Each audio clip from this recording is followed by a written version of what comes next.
西方的政府本来都是一个虚伪的政府，跟西方人没关，这很特别。西方人是当他成为一般百姓的时候，人很好，讲诚信，讲法律啊，讲规矩。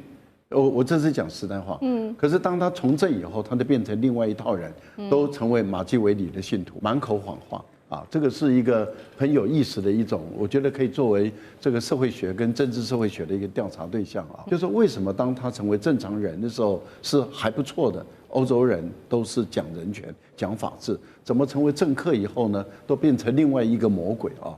好，接下来看到这个美国霸权哦，恶霸川普对外扩张转移，是不是内部已经要失序了呢？因为现在呢，最新消息，这个美国的军费暴冲到1.5兆美元之外，现在在看说，接下来这个川普美国他要进军的国家还包括了格陵兰跟加拿大，会不会都难逃魔掌呢？因为我们赶快来看到最新消息，川普上任回归白宫不到1年的时间，他的野心已经失控了。最新他在社群直接宣告说，2027年的军事预算提升到1.5兆美元。他说要打造美国长久以来理应拥有的梦幻军队。好，这个梦幻军队呢，比起这个去年的9010亿美元，再暴增了50%以上的一个金额哦。那我们也看到他上任1年来做了哪一些事情呢？其实已经轰炸了，一共是7个国家，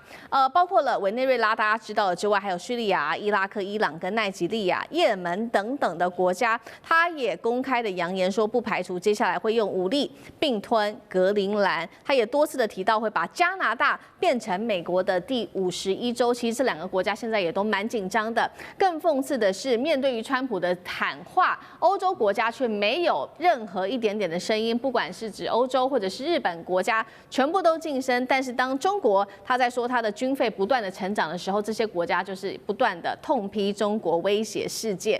好，所以节目一开始，请教赖老师怎么看美国现在扩张，不管是在军费上面，它是要扩张主义全面正式的启动了吗？怎么看欧洲国家的集体晋升？欧洲国家他们原本就是一个双标的国家，他们原本就是很虚伪。我在欧洲待那么多年，啊，他们西方人本来就是西方的政府本来都是一个虚伪的政府，跟西方人没关，这很特别。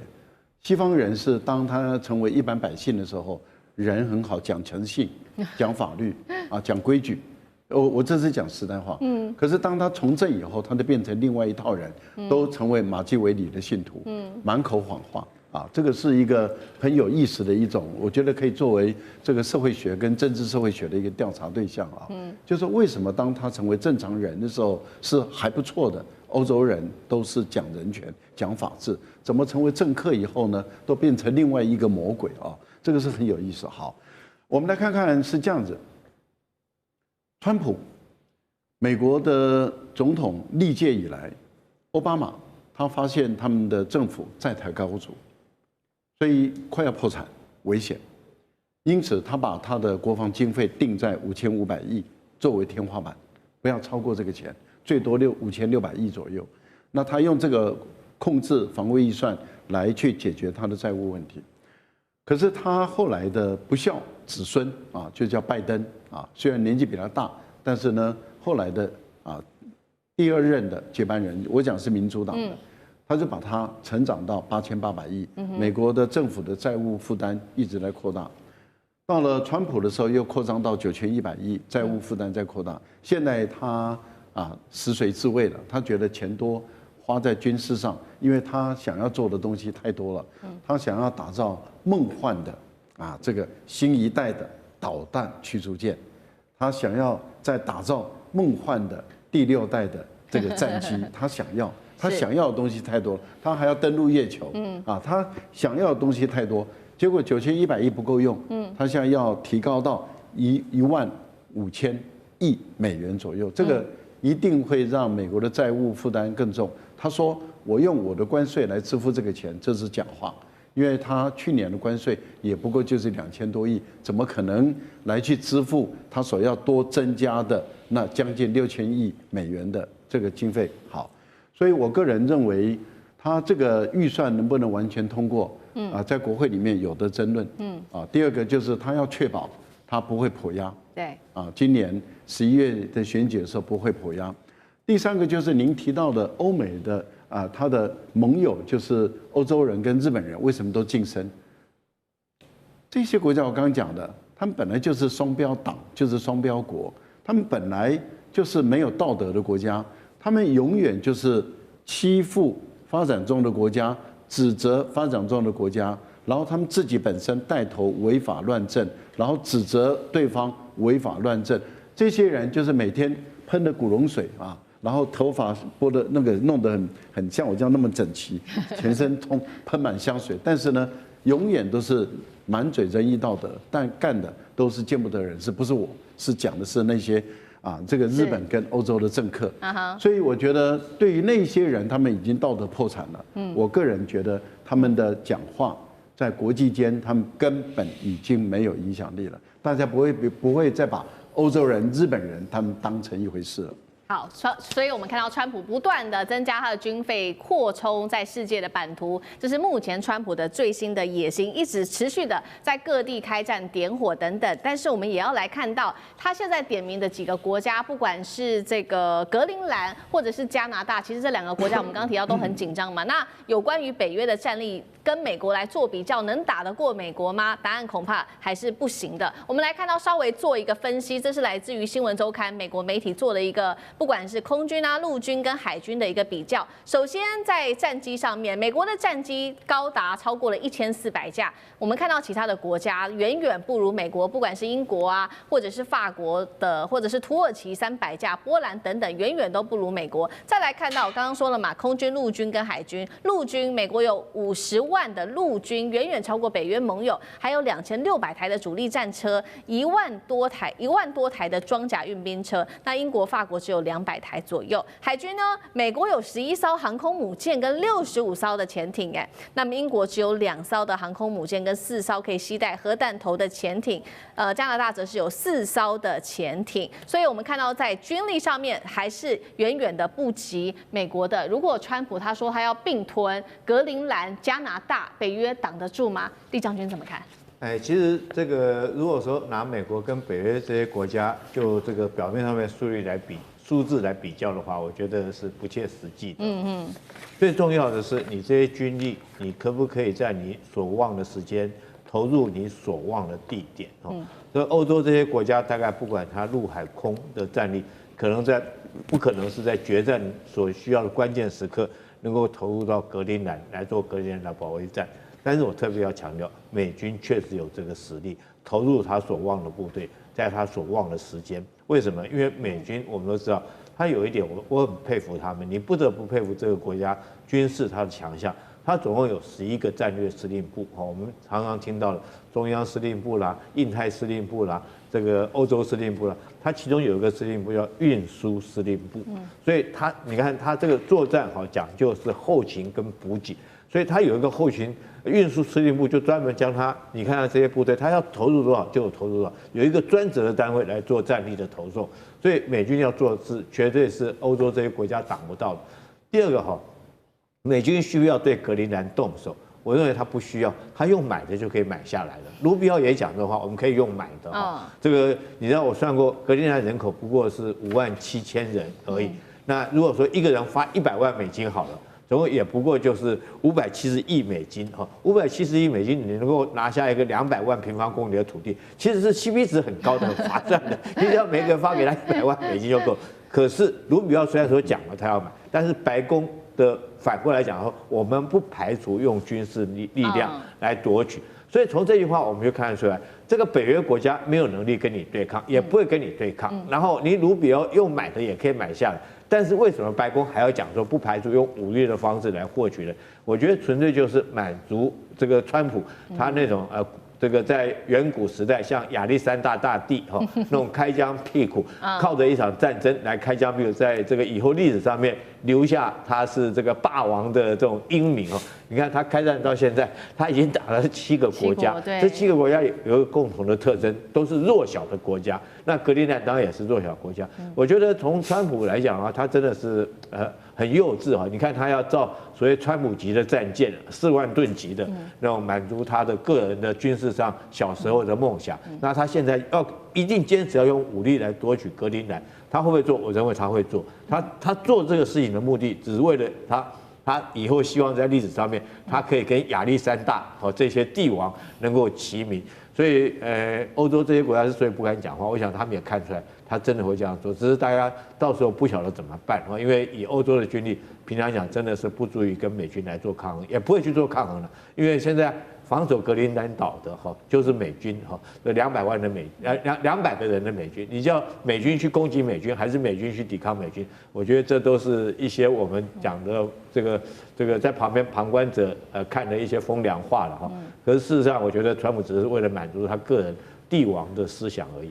好，所以一方面我们看到川普的种种这种扩张的野心，除了满足个人的帝王私欲之外，另外一方面是不是他也在为接下来的期中选举做好准备呢？因为其实现在美国的内部经济也是一团乱，所以呢，川普会不会想要借由这些方式来挽救他的一些民调呢？我们来看到目前美国的经济物价。好，来看到画面上飙上了40年新高 ，K 型化的极端经济，收入最高10%的家庭，他们其实贡献近半的消费支出，连这些350种的药物价格不断的狂涨，让人民的压力非常的大。那川普现在其实也是在不断的打击民主党最新消息我们看到，他打击民主党政府之外，还有联邦2000名的干员直接空降明尼苏达，他也冻结了5个民主党州在当地的所有社福跟这个托育相关的补助，他自己也承认说了啦，他说输了就会被弹劾。委员怎么看？难得有一个美国总统干没有1年多就把内政搞得乱七八糟。当然，这个最重要的源头就是2个，第一个就是因为他搞关税政策，然后搞这些科技产品的对抗。对。因为本来以为说商级300，商人这个700，现在几乎是平分一半，那自己受伤就很重啊。那这种因为关税问题产生的物价，而且这个物价都是那种生活性的，不是那种什么汽油之类的东西，都是食物啦、咖啡啦或者牛肉啊。老百姓当然会气得不得了啊！你就搞什么名堂？本来从巴西买很便宜，现在你加税以后，那巴西要么就是加价卖给你，要么就转卖给别人。那你说看哪一样不会涨那像中国就趁便宜赶快买了很多，所以他们更是陷入生活上的困难。社会上因为股票涨，有钱人穿油油，没有钱人民主党那就会举行这个分隔，而且他狂打所谓的社会福利，很多人社会福利要缩水了，那你1个、2个、3个加起来的话，就会非常的贫困。那因为内政实在是搞得太失败了，他是想要去搞一个海外的成绩来取悦他的基本选民。因为共和党选民就有这种帝国主义的思想，那不是说民主党没有，民主党喜欢干涉人家，对。所以这个对于川普来讲他现在让美国人觉得，美国就是可以变成委内瑞拉的宗主国你看委内瑞拉都要听美国的。这个已经成为事实，我们就不用去讨论了。那下一个是什么？伊朗下一个伊朗既可以讨好美国的犹太人然后又可以让很多国家觉得我还是中东老大。这一点他想要在耀武扬威的，因为格陵兰他早已经跟丹麦政府在2000几年的时候就签了一个条约，或者叫格陵兰法令。这个法令说，格陵兰随时可以公投独立。那这个法令是他们自己谈出来的那美国只要对这6万个居民稍微像那个摆平那个委内瑞拉一样，稍微摆平一下，他们就会公投，然后独立。那独立以后跟美国签一个自由附属条约，那就变成美国的附属国，像帛琉一样。那他们就会把国防、外交、货币权都交给美国。那等于是跟交给丹麦是一样的情形，摩擦嘛。所以美国会拿到格陵兰，那丹麦政府当然会抗议。那你法律上你没办法抗议，那再加上北约其他国家也不理你，那欧盟国家每个人冷眼旁观不讲话啊，你们好好商量，那格陵兰就被拿走了。川普这一回直接点名了，我要接管格陵兰，难道北极战争进入倒数了吗？美中俄会不会在此擦枪走火？赶快来关心到今天的3个火线话题，会请来宾帮我们特别做解答的。川普此刻又在高喊呢，他要接管格陵兰，北极是否进入战争前的准备呢？我们今天也会关心美中俄在这边的角力。接下来看到的是来自于美国的媒体也特别做了一个报道。特别提到了中国威胁论，他说大陆的科研潜艇已经深入在北极的冰层里面，中俄在北极的实际影响力是否已经开始压过美国，让美国如此的担忧呢？这是第2个问题。最后今天也会来关心到，如果这边提到美国真的对格陵兰动武的话，北约会不会第一次因为美国而引爆自己联盟之内的内战呢？丹麦首相也在此刻最新出来警告，他说：“美国，如果你攻击的话，北约就会玩完。”今天就这些议题，我们都会带观众朋友一起来做解读。赶快来关心到的是，川普之前有说他要接管格陵兰，但这一次他又再次很严肃的提到。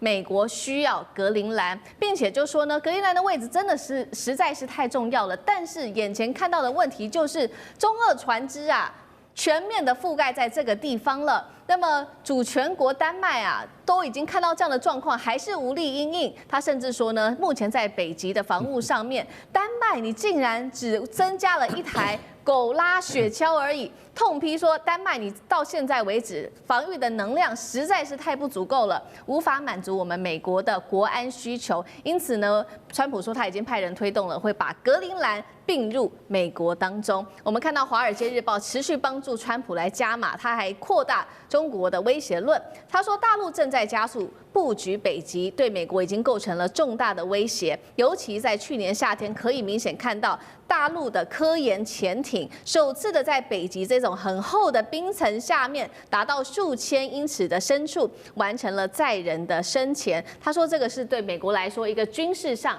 跟商业上的一个威胁了。那么我们也看到，除了川普本人自己说到这个中国威胁论，这一位我们先来看到这个地图，川普的政策幕僚长兼国安顾问，他的妻子叫凯蒂，他也直接在社群上面发布了一个格陵兰的地图。大家关注到这格陵兰怎么怪怪的呢？因为上面竟然是美国的国旗，并且呢，他的妻子还发文配着上面标注说即将推出，就是 coming soon， 是美国要去占领格陵兰的意思吗？这贴文一出啊，不到1天，浏览次已经破了1200万，在网络上引爆非常大的热议。所以节目一开始特别请教大使怎么看川普喊出的接管格陵兰。其实这一回丹麦是非常的担心了，他们觉得事情有可能会真的发生，北极是不是已经进入到战争前夕，也会关注到美中俄在这边的角色。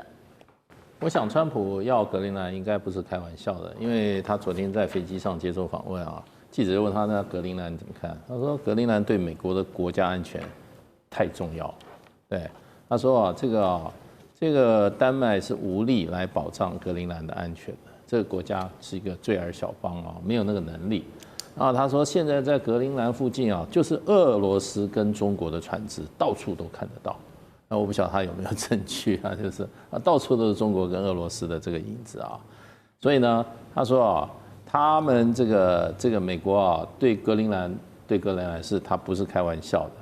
那人家就说，记者就说，那你欧洲人会不会造成你们跟欧洲的这个中间的美国跟欧洲之间的这个争执啊？因为丹麦是属于欧盟的国家嘛，那欧洲很多国家也替丹麦讲话了。那所以川普说，他说不会，他说其实说真的，欧洲很多国家都希望把格陵兰交给美国，为了安全的理由。当然就是说，川普我看他也不是开玩笑，因为他川普1.0就曾经讲过格陵兰啦。那这次他卷土重来，他当然格陵兰，我觉得今天他在委内瑞拉这一场胜局之下哈。他有一点想乘胜追击，因为我看昨天他在电视，在这个飞机上啊，那个弹性之足啊，弹了1个多小时，然后有一个美女记者在他面前一直问问题，他就一直打，然后那个都是深夜啊，他还是可见他对于他的这个打这个哈，这次马杜罗哈把他绑回美国啊，他是非常得意的。这种得意之间就很容易啊，他想乘胜追击。那其实我自己的看法，我看了格陵兰从地理上来讲的话，真的它是比较靠近北美的，哎，它跟加拿大是连在一起的啊，尤其那个地方到了北极以后啊，那很多地方都是冰封的，对不对？那你跟欧洲，说实话，它跟欧洲是有距离的。所以我觉得这个川普不是门罗主义吗？我看他这个唐罗主义哈，更进一步啊，可能就变成就是说，他认为这个美洲在地理上应该是把这个格陵兰一起划进来了。那格陵兰当然它现在目前是很难开发了，可是它的土地有216万平方公里啊。那你要知道，很多这些地球科学家都在讲说，其实人类暖化，有些小岛会淹没。有些地方会太热，有些会有很多极端气候，可是有些地方是受惠的，受惠的就是俄罗斯的西伯利亚跟将来的格陵兰，他们可能那个冰层这个可能会将来气候的变化，他们可能是最适合居住跟开发的地区，所以川普要当凯撒大帝的话，我想他可能要在美国历史上留名抢一块这么大块土地的话，他可能会自己觉得应该又可以得一个奖章吧。好，川普想要乘胜追击，看起来拿下格陵兰已经是必要的，川普势在必行的这个节奏。那现在川普也特别提到了嘛，还有美国的媒体也特别提到了说中国威胁论。刚刚看到这个科研船，现在是主要用在科学上面，但是在美国的挑衅之下，有没有可能越界走向军事备战？有关于大陆的角色，那包括了中俄联手在这边的影响力，现在有没有可能跟美国真的起冲突？干哥又怎么看？其实我说一句实在话中国科研潜艇这个可以潜到冰层底下数千英尺深，这个不是新闻啦，早就已经可以了啦。只不过川普再把它拿出来讲一遍，说你看，中国潜艇已经跑到格陵兰下面去了，这很严重了，对不对？你们格陵兰人还不赶快想办法，要谋取自己的利益嘛，对不对？卖给我们美国。我帮你把防卫全部做好，我还帮你开矿，对不对？一举数得。而且老实讲，那丹麦的那个总理跟丹麦总督尼尔森他就讲说，我们是主权独立，我们属于丹麦。你现在到底在讲你在练什么疯话，讲什么疯话？可是川普不是这样想，他认为他把那个16世纪的那个阿拉斯加拿来当做跟现在的这个格陵兰在同一个地位上比较，就是说，当时我们从俄国买了阿拉斯加之后，阿拉斯加现在你看资源开采丰富，而且成为我们北美很重要的一道屏障。那你格陵兰如果说由我们来控制的话，更可以阻绝俄罗斯和中国势力。所以这是站在美国的角度去看天下，去看整个世界的战略前沿的那种布局它看起来很正常，可是所有的国家就觉得很不合理啊！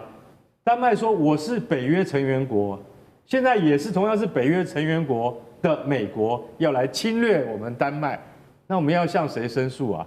我们是不是投诉无门啊？尤其美国又在联合国安理会有否决权，那我们到底要向国际法庭或是向谁申诉？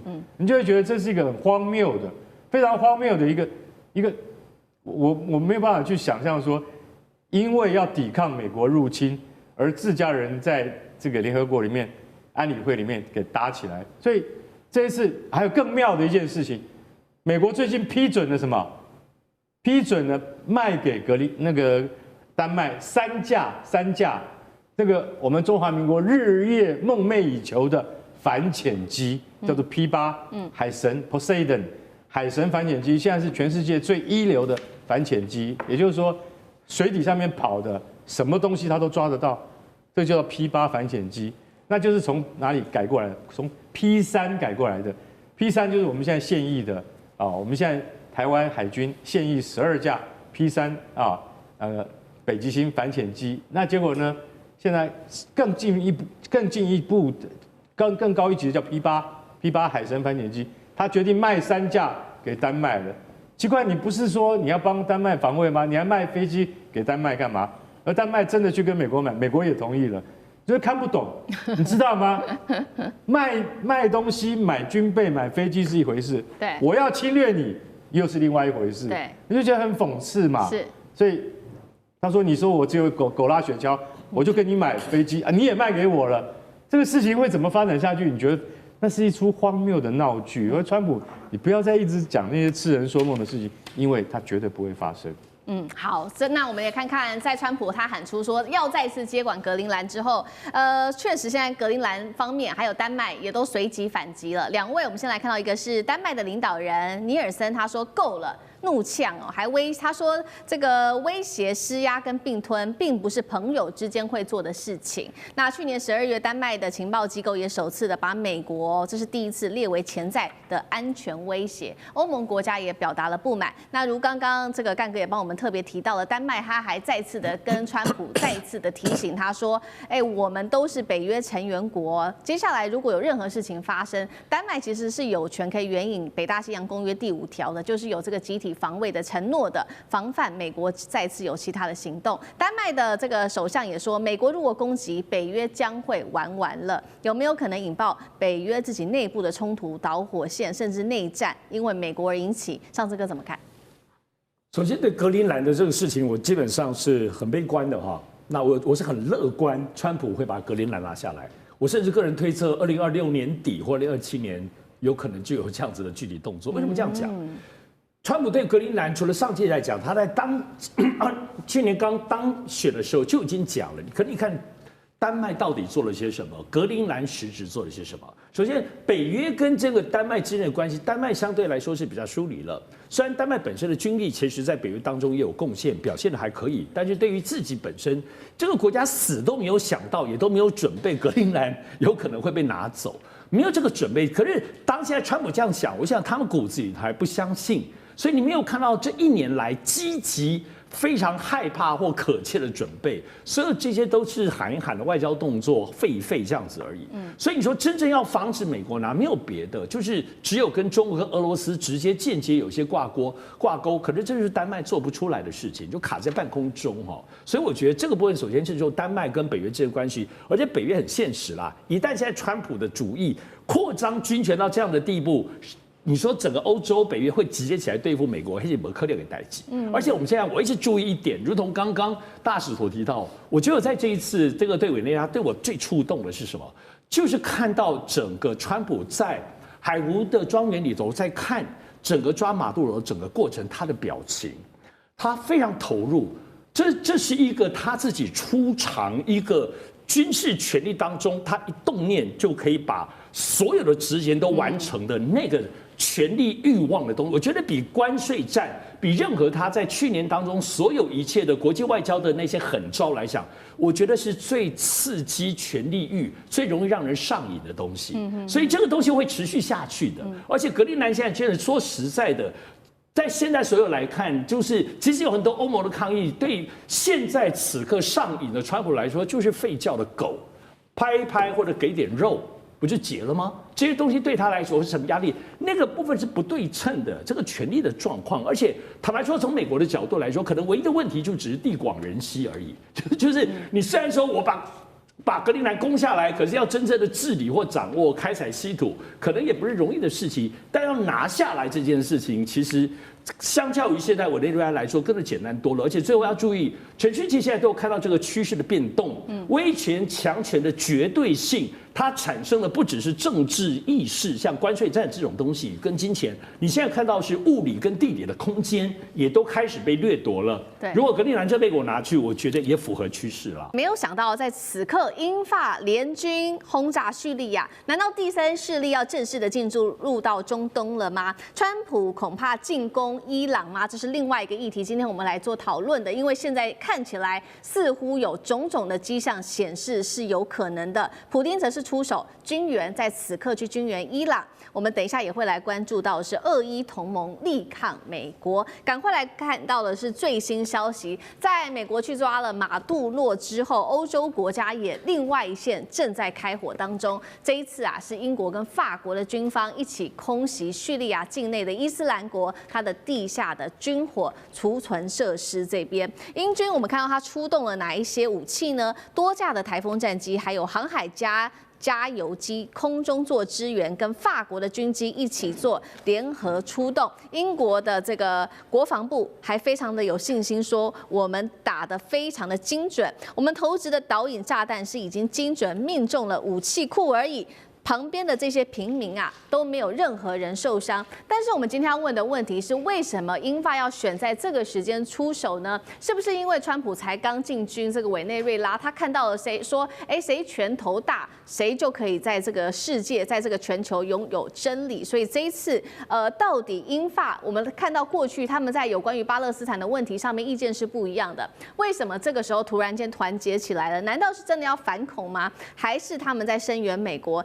难道英法这个第三势力接下来也要正式的介入中东国家吗？大使怎么解读？表面上是声援美国啦，因为美国前几个礼拜他们有几个在这个伊拉克的这个叙利亚的美军被这个伊斯兰国的这些派系给他杀掉了，所以川普震怒，他就派飞机去轰炸，所以就是说美国先动武在先了。那这个表面上英法是声援美国，那反恐的话，我觉得当然也是理由之一啦。不过真正理由，我觉得他们就是英法要展现欧洲这个军事力量的这个，目前还算没有完全被怎么讲，被排除在国际强国之林啊。这个对于英国、法国本身的振奋国民的国家这个国民的这个信心，提升执政者在国民心中的这个地位啊。这个影响力更大。你说这个叙利亚那么大，沙漠那么大，跑到那个中间去投几颗炸弹，对，那表示他有这个能力啊，对不对？你要飞机，你要能够飞那么远，而且在国际的这个，其实那个地方有点国际三不管，叙利亚根本就没有这个力量。大部分是哪两个国家的力量？这个地方最主要是美国跟土耳其的力量。那所以这两个国家，美国已经先动手了，因为美军被杀，美国也好久没有在那边动手了。美军被杀，川普才叫吹，所以就趁这个机会展现一下英法还是一个怎么样有打击，在海外执行打击任务的。这是一个这个军事力量，不要被人家看衰。另外，欧洲也一直在讲要搞这个欧洲军，我想这也是某种程度展现他们不是空口说白话，还有一点行动能力。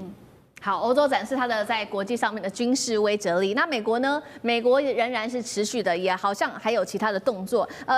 川普才刚威胁完委内瑞拉，现在呢看起来有可能下一个被打的国家是不是就是伊朗呢？因为我们看到伊朗呢，先前不是有这个为期2周的抗议的这个示威吗？造成多人死亡哦。那么川普也特别讲说，如果呢你再让抗议者死亡的话，会对伊朗进行更严厉的打击。结果这话才说完没多久，我们看到被美国视为重大军事行动前兆的这个叫做五角大厦披萨指数，在1月5号突然间暴冲到1250%。要知道这个数字可是历史上面的新高，甚至高于当时美军突袭委内瑞拉前的770%。所以几个迹象看起来就是这个美国有可能去打伊朗。那么我们也看到其他的讯号，来看到画面上特别列出来，包括美军的无人侦察机最近突然间出现在伊朗的外海，以色列内部也正在讨论委内瑞拉模式是否可以被复制。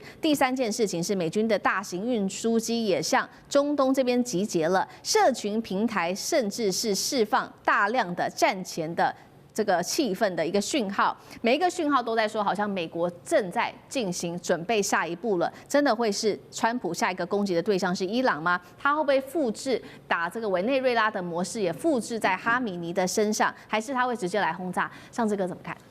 首先，我觉得我们要正确的来观察、了解这个伊朗问题。那么，伊朗其实真正的关系人不是美国，是以色列。大家一定要深深记得哦。所以在这个无论这个宗族啊，包括这个信仰以及种族之间的关系，关键者是以色列。而以色列只是非常懂得借力使力，那么跟美国当中可以紧扣在一起。所以过去来讲可能会捆绑在一起。我们从来都认为，因为犹太系统在美国的政治、经济所有各方面无所不在，所以当然仿佛犹太人或背后以色列可以遥控美国的一切的，包括军事在内的决策啦，这是我们传统的思路。可是现在我觉得川普因为跟过去政治人物不太一样，没有容易那么被操控，他算是商人，可是还会精算的啦。所以先前对于以伊朗到现在不断的放话，那么以色列一直来来回回，特别是纳坦雅卢飞奔到美国去跟川普见面了无数次了哦。所以这些的部分都是一个紧扣的部分的动作，因为以色列内部其实也有一些抗争，不反对纳坦雅卢的力量。所以但是忌惮什么呢？忌惮主要是忌惮伊朗这部分到底到现在为止，特别是这1年多以来，有没有跟中国或俄罗斯的军力当中哦，无论防御跟攻击线，我们知道现在其实以色列自己也很辛苦啦哈，胡塞组织当中现在炸以色列跟好像在照3餐吃饭这样乱炸一通哦，很吓人的。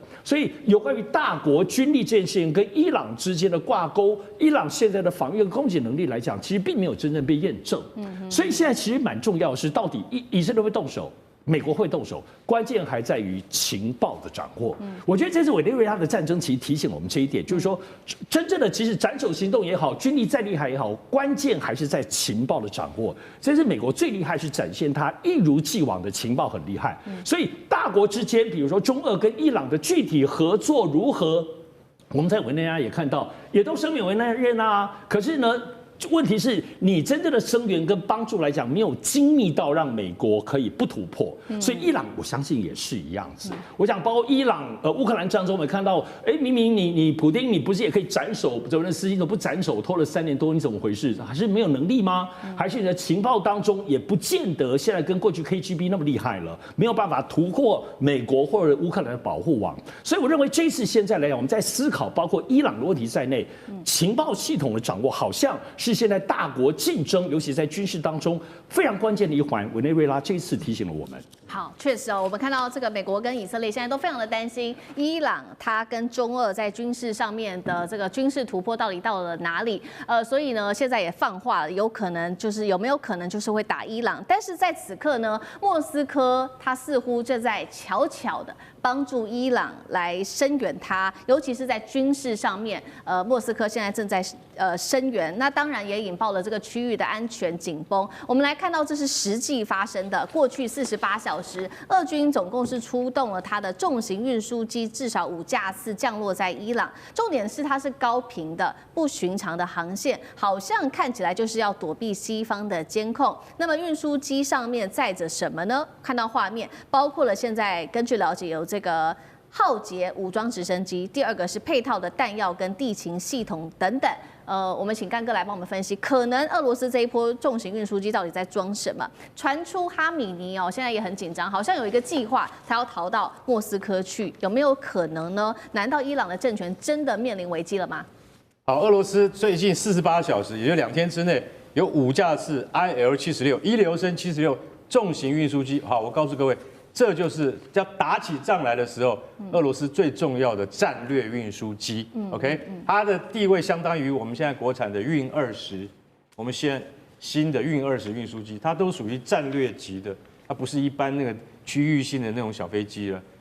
这些运输机往返5次，那你就觉得很奇怪啊，因为当然 IL-76它曾经当过商用的货机，可是这个从俄罗斯空军飞来，那一定是军用机。那它飞来载的东西绝对不会是商用物资，结果一看，原来是 Mi-28的浩劫直升机。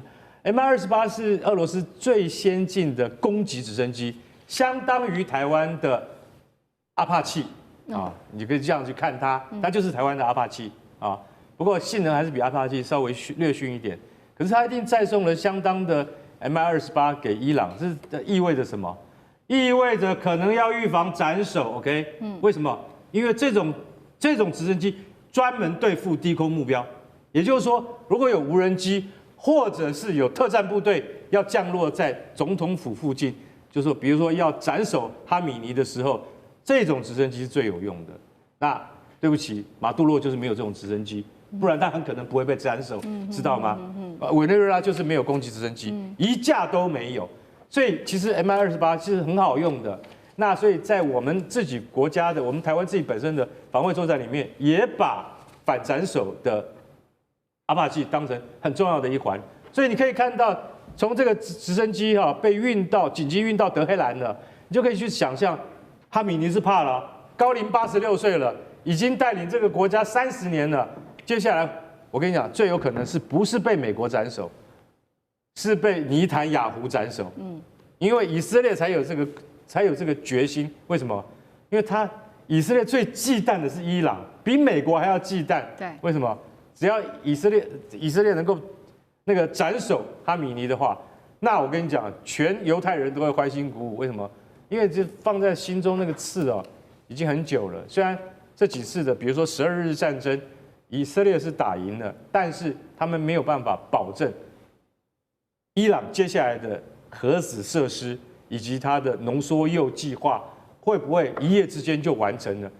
一旦完成，对以色列来讲，那是灭国的危机。所以说，以色列很有可能会来执行这种计划，就是说，将来有一天，如果说美国允许的话，我来斩首。但是我必须要强调，伊朗不是委内瑞拉，伊朗有阿拉伯世界里面最强的空军跟最优秀的飞行员。难道是川普要开战吗？他这一次直接就抓了元首马杜洛，并且呢霸占这个委内瑞拉的石油。美国现在是不是要正式的回归所谓的门罗主义了？现在拉美国家可以说是全部拉起了一个警报。未来的世界会不会变成大国化地盘、小国被牺牲的时代？难道正式到来了吗？今天我们来一起做解读。这一次我们看到川普他直接呢就是毫不遮掩的派兵逮捕了一个主权国家的元首马杜洛。重点是呢，他是没有经过这个联合国授权的，没有通知美国国会的，是毫不遮掩的直接派兵去逮捕了马杜洛，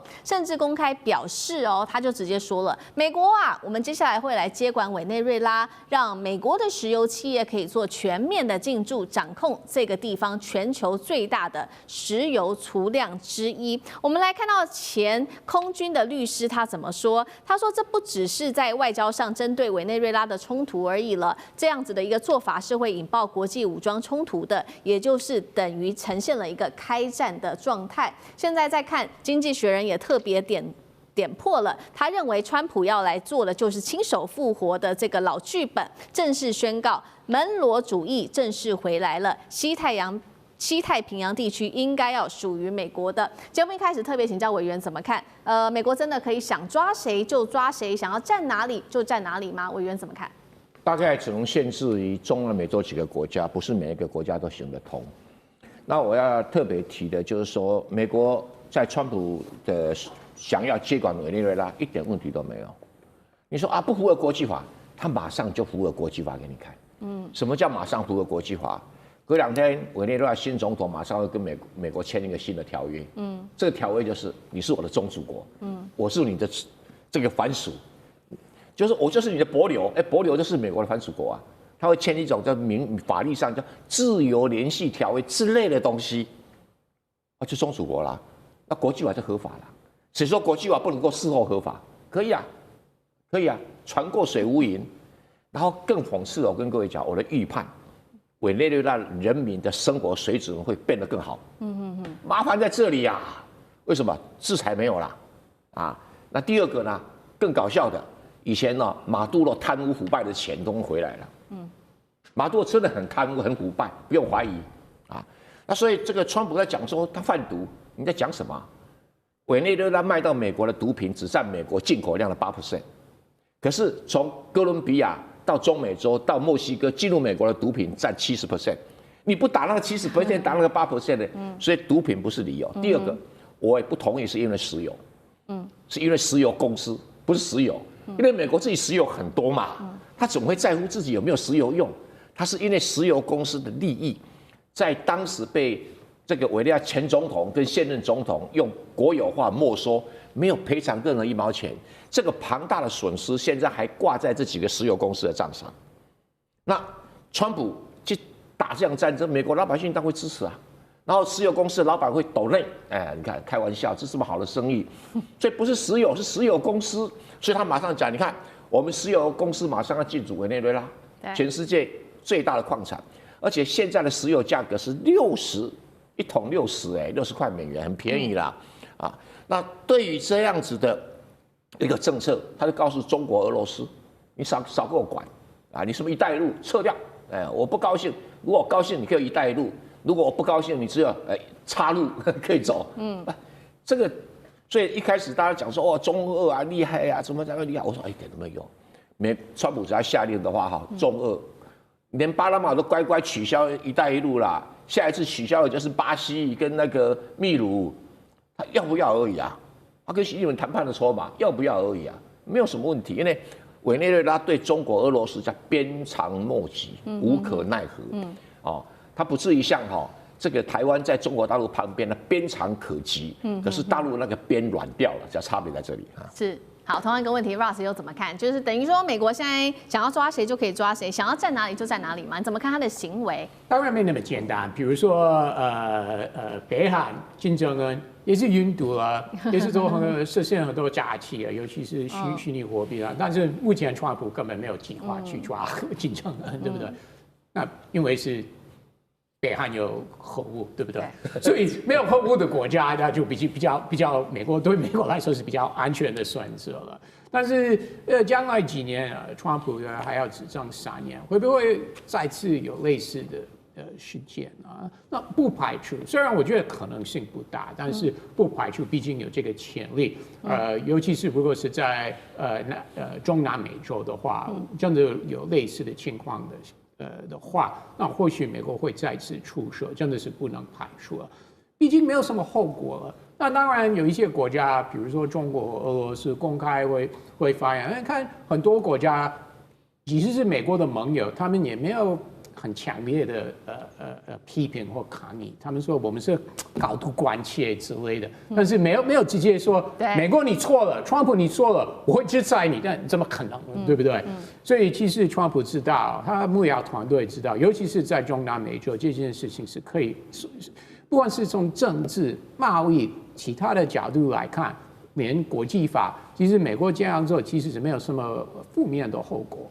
好，在这样的情况之下，我们可以看到，所以川普可以说这个门罗主义复辟，但是后面要承担的结果怎么看？这个是来自于《经济学人》跟《纽时》都提醒到了，因为之后呢，摧毁了这个委内瑞拉之后，就等于美国要摧毁秩序，要承担后面的结果。委内瑞拉要知道，它现在的经济状况是真的非常非常的不好的，比这个伊拉克还要更不好。我们来看一下它现在的经济状况哦，它的这个通膨高达了6%万。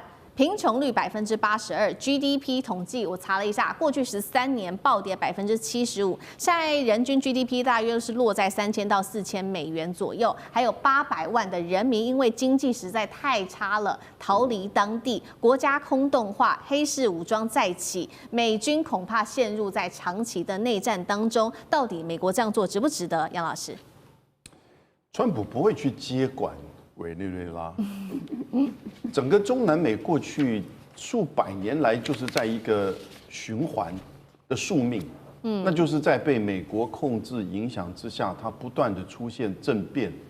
如果政变不行的话呢，那就会是 CIA 去煽动，然后呢渗透，那最后呢美军会介入，然后介入之后呢，他也不会去没有任何一个国家被美国接管，因为他知道那根本就是个烂摊子。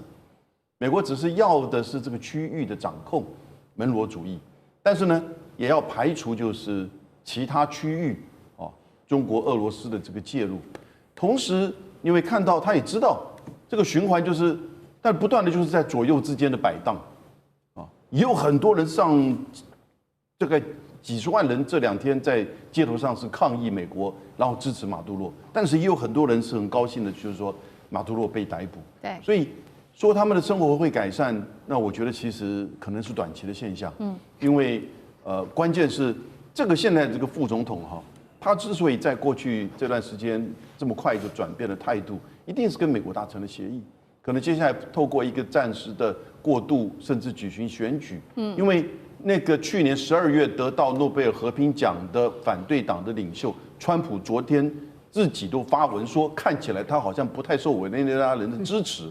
所以他也没有想要去支持他，对，所以他没有要去接管任何的这个情况，因为他知道那是一个无底洞，他要的就是刚才蔡委员所讲的，让美国的石油公司回去赚钱，然后能够再提供政治现金或者其他的利益给川普家族。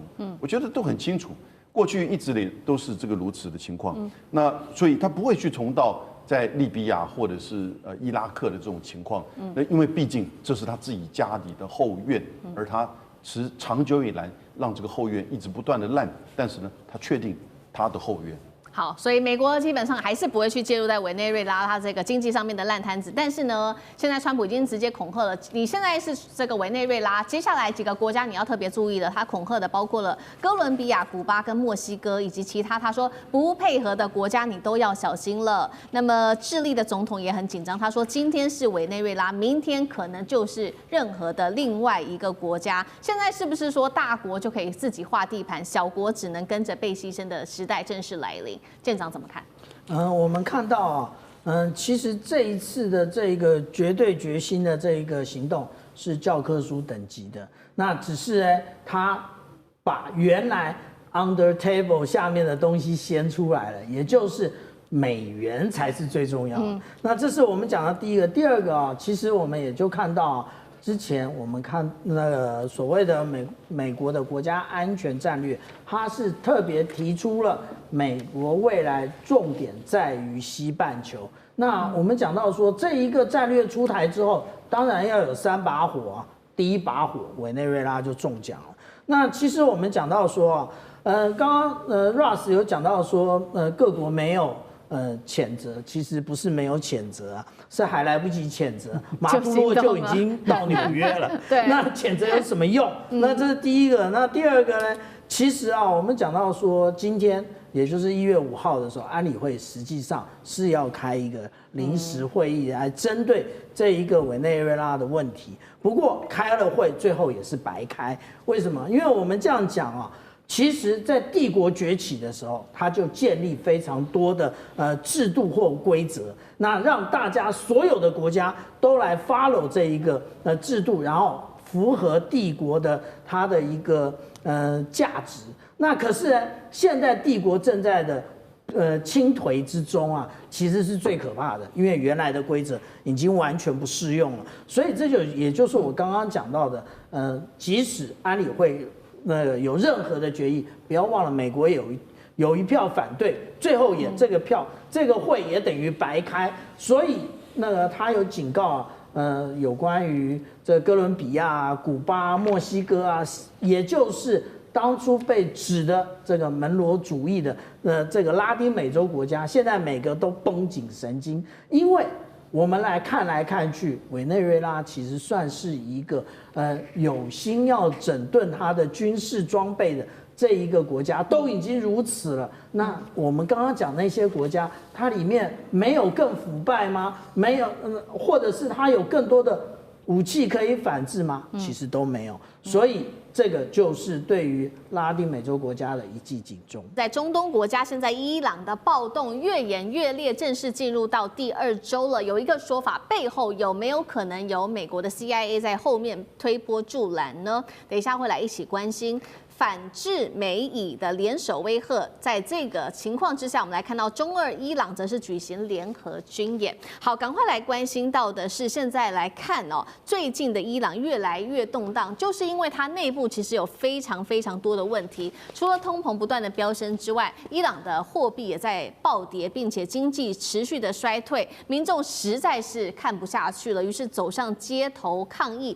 爆发了严重的警民流血冲突，进入到第2天。街头上呢，其实等一下我们会来看画面，包括警方都祭出了这些催泪弹来驱离抗议的民众，愤怒的民众甚至是摇铁门、烧车等等，非常的严重。而且这一起冲突是2022年阿米尼事件以来最大的一次抗争，一共是在31个省当中，已经有25省爆发了严重的抗议哦。整个这个25省里面呢，简直是陷入了一个瘫痪的紧急状态，170个据点爆发抗议，有造成16人死亡，并且逮捕人数现在有超过580人了。示威者高喊打倒独裁者。我们来看到最高领袖哈米尼也在这个时候出来说了，他定调这一场抗议叫做是受到，如果你出来抗议就是受到外国煽动的这个暴徒。那哈米尼说完之后呢，川普就立刻出来警告了伊朗，也就是哈米尼当局，他说如果你的伊朗安全部队啊敢对这些示威民众开火的话，我们美国将会出手帮助示威民众。他也强调枪都已经上好膛了，去呛这个哈米尼。所以 Ross 怎么看？伊朗会是下一个川普派兵的国家吗？之前他以核的理由来做轰炸，这一次是会不会就真的出兵？特种部队会不会抓走哈米尼 ？Ross 怎么看？还是认为可能性不大。中南美洲真的是不一样。我们都知道中南美洲是美国的后援啊。然后说实在 ，Venezuela 虽然有购买这些防务系统，但是其实他们的军事能力后来发现真的是很弱，甚至很容易。蔡委员刚刚说其实他们很多那边官员、军官很容易被收买了。那伊朗真的没那么容易了，而且过去这个美国在伊拉克跟阿富汗的经验也不是很久以前。所以，其实美国人是觉得，这样对 Venezuela 是可以做，是 OK， 我们支持可以接受。但是在地面入侵一个中东国家，我认为美国人是不是很支持了？所以或许川普会想用其他的手段，比如说经济制裁，但是问题是经济制裁已经是有了，针对伊朗经济制裁已经是有了，那也是可以用网络上一些相关的手段。来帮忙示威者或破坏国家安全系统的能力，也是有这个选择。那另外也是可以警告其他的国家，不光是俄罗斯、中国，不要介入，你要让示威者上来，推翻这个现任政府。那美国也是可以用这个做法，但是地面入侵，我觉得是可能性是不大的。好，但是我们也回头来看，说这场示威引起的原因，真的是因为当地的经济不好吗？还是有没有可能？因为现在网络上也有个说法是，川普背后力挺，在 CIA 这边做煽动，委员又怎么看？务必制服而后重生，这绝对是100%是伊朗自己搞出来的，然后让美国有机可乘。这因果关系很清楚，为什么？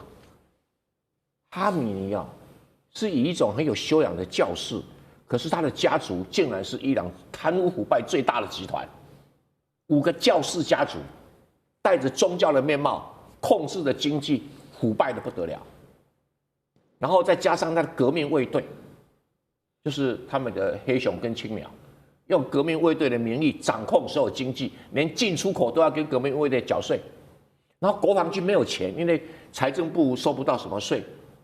这个是一个很奇怪的国家，当然接下去如果他好好去把经济给整顿，就他不是花很多时间在管女人的头巾，这个实在是很奇怪，不管老百姓的肚子，管女人的头巾，然后这是一连串奇奇怪怪的措施不提，他把整个伊朗的经济完全给冻结了。你说美国制裁影响他经济，他自己冻结的更厉害。什么叫冻结？你要开任何行业哈，投资任何机构，要看看革命卫队有没有投资这个行业。已经到了经济体制被封锁了，那革命卫队钱多到什么，可以跑到伊拉克炒地皮，整条街都买下来，然后国防军哈拉一部飞机都没钱买。为什么？因为国防军他认为太中立，不可靠，革命卫队靠自己。那革命卫队每一个人捞钱都捞得肥肥的，然后搞导弹捞钱，搞无人机捞钱，它就是一个很奇怪的一个集团啊。那有没有人能够推翻它？还真的没有人能够推翻它。这种集团，可是一定要会使得伊朗会慢慢走向民生凋敝，那一群统治阶级生活过得很奢华。现在局面已经出来了。那如果这些街头抗议的人啊，他一定会被不满，会被美国 CIA 给煽动啊，而且煽动成本又很低，不需要像委内瑞拉付5000万美金，不用啊，煽动成本又很低。那未来会怎么情形呢？我认为最可能是美国跟以色列会联合做斩首行动，最便宜的。为什么？你如果今天革命卫队或者是什么保安部队出来对这个示威者开枪，美国最简单的做法就派飞机把那个安全部队总部给炸了，很便宜啊，不需要花什么成本啊。所以啊，如果是哈米尼最好躲好一点，对不对？那哈米尼旁边如果没有被收买，比较难收买，因为他捞了很多钱，会给底下的很多钱。这个跟那个马杜罗不太一样，捞了钱哦，他老婆拿走不给旁边人分，就是差别在这里啊。啊，他很会，就是家族控制的啊。那人多势众，所以推翻不容易。可是如果一再抗议，美国就借这个理由，你谁开枪我炸谁，你谁开枪炸谁，对美国不稀奇啊。他们以前的革命卫队的司令官不是被炸了吗？苏梅哈尼不是？苏美莱尼嘛，被炸了吗？还有以色列不是把那个哈马斯的头子给炸了吗？所以，我只是说哈马尼最好躲好一点，你要跟黄金一起埋葬是有可能的。好，所以我们看到伊朗民众对于当地的经济还有政府的不满情绪哦，让美国有机会在此介入。那其实伊朗对川普美国对伊朗虎视眈眈，也有一些重点的原因啊。我们节目整理出了4个，带观众朋友来看。第一个就是因为石油，因为伊朗有很多的石油嘛。那第2个就是伊朗可以控制的荷姆兹海峡。第3个就是有关于以色列的安全。最后是他希望可以趁机打击中国在这边的影响力。我们先来看到石油，伊朗现在拥有全球10%的石油储量，90%卖给大陆。第2个，荷姆兹海峡，它每一年控制了7.5亿石油的经过的地方哦，它有这个重要的战略的要冲，占全球海运原油1/3，全球产量的1/5。以色列的安全是因为呢，当时不是有这个以伊战争吗？互相打哦，那伊朗打破了以色列的铁穹神话，美国和以色列只是重创了伊朗的防空，但是现在美国更担心的是，在大陆的帮忙之下，伊朗根据了解有能力年产3000颗的这个飞弹，所以对以色列的安全形成了威胁。最后，他希望可以打击中国大陆在这边的影响力，尤其是针对中东国家的影响力。所以我们看到了大陆，他也找来俄罗斯，找来了伊朗一起军演，是要对美国叫板吗？舰长怎么看？我们刚刚从手板上已经看到了，全世界有那个石油储量第1委内瑞拉。第2个也就沙烏地阿拉伯，第3就是伊朗。那匹夫无罪，怀璧其罪，但是匹夫不是完全无罪啊。那刚刚那个郑源老师已经讲了，你的这个政府高层的这个教派领袖，你其实你本人很清高，可是你的家是就是演出一副很清高的样子，但是你的家族贪赌的非常厉害，我们不要忘了。无论是我们讲到的1989年巴拿马诺瑞加的这个正义之师行动，诺瑞加也是贪得一塌糊涂。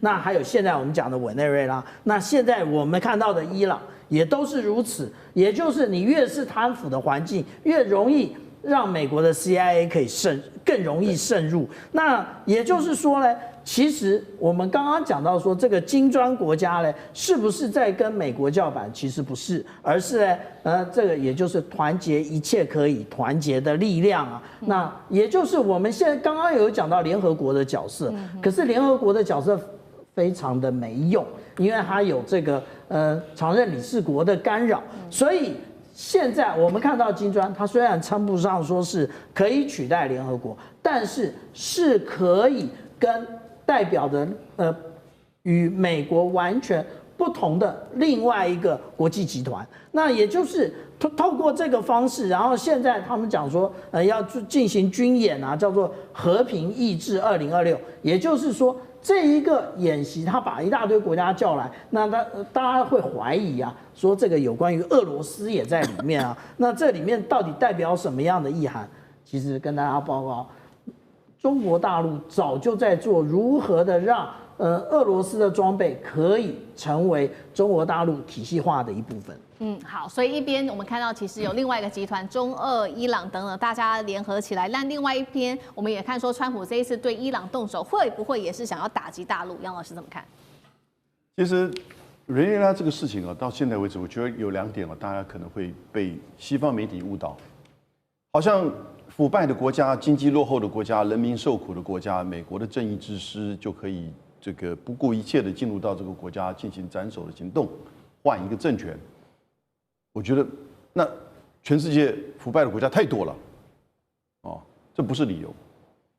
那第2个是，那是因为要去针对中国跟俄罗斯，尤其是中国大陆的这个势力扩张，我觉得这也就这个个案而言，其实勉强了。那当然都有关系啊，因为中国的这20年的发展，它的经济以及外交、地缘政治的层面，当然影响是全球性的。那当然，美国的一切的行动都是因为针对中国而来，这个也太台湾的青鸟思维了。哦，我倒觉得针对伊朗的部分，那是有可能的。那主要的关键其实是以色列。当伊朗乱的时候，他就会去针对以色列。那针对以色列的时候，以色列会反击，然后呢就可以作为自己内部控制、掌控的一个这种对外团结的理由。然后呢，美国就可能会担心，那这个时候当他已经到这种比较是没有办法再维持他政权延续的时候呢，他对以色列的报复可能就很强烈。所以从这个角度而言，以色列自己也许会先出手。